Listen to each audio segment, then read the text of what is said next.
Pero siyempre po, kung hindi po sila magkakaroon at hindi sila magre-remit ng kanilang mga maaaring ipadala sa mga pamilya nila, hindi lamang po gobyerno maapektuhan, pati ang kanilang mga pamilya.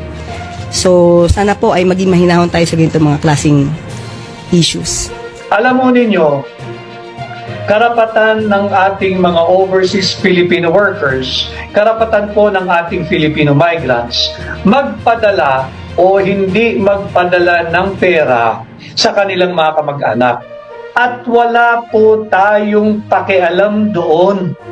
Sila ay pribadong empleyado sa ibang bansa. Ang kanilang pera ay pribadong pera. Pera nila yun. Kung paano nila gusto gastusin, wala po tayong pare-parehong pakialam doon.